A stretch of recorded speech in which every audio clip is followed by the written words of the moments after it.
All About Seminole Wars by Zenkai Liang. This takes place in Florida. The Seminole Wars lasted from 1816 to 1858, during which the U.S. fought the Seminole Indians in Florida. The First Seminole War was sparked by the U.S. government's attempt to capture black slaves. The Second Seminole War was initiated by the Seminoles' refusal to abandon their reserve north of Lake Okeechobee and move west of the Mississippi River. The Third Seminole War was caused by increased efforts to find the remaining Seminole survivors in Florida. In northern Florida, Seminole of Creek descent and Black Seminole allied with British against Americans and Georgian militants which seek slaves, cattle, and land from them.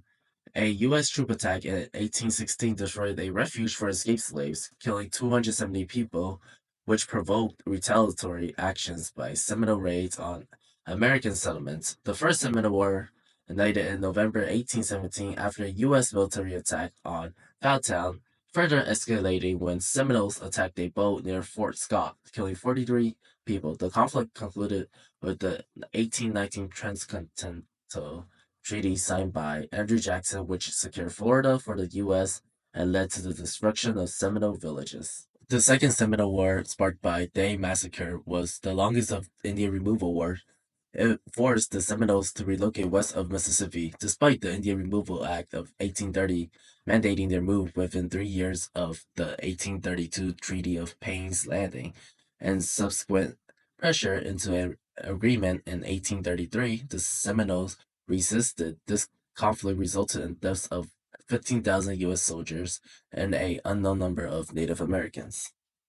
The Billy Bowleg War, Third Seminole War, marked the final conflict between Seminole Indians and the U.S., a struggle rooted in Seminole resistance to Georgian settlers that began in 1817. The U.S. aimed to forcefully relocate Native Americans to Indian territory west of the Mississippi, having already removed over 3,000 Seminoles by the 1850s.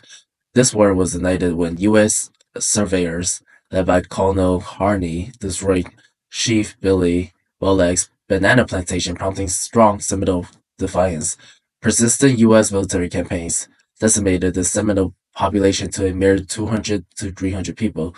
The war officially concluded in 1858 with Bowleg's surrender. He and 165 tribe members were sent to Oklahoma, where he soon passed away. However, a small resilient group of Seminoles held out against overwhelming odds in Florida.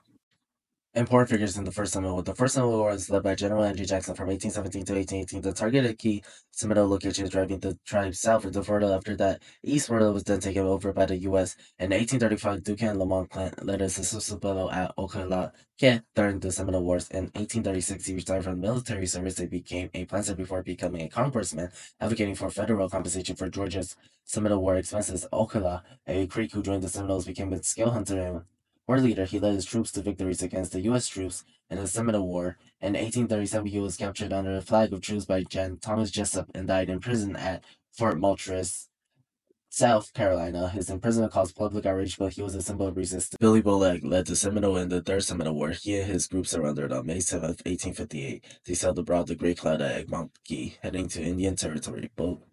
Bowleg died shortly after arriving. Near respected Seminole leaders told his people not to agree to the government relocation plan. Governor William Duval removed them from power by refusing to acknowledge him as a chief.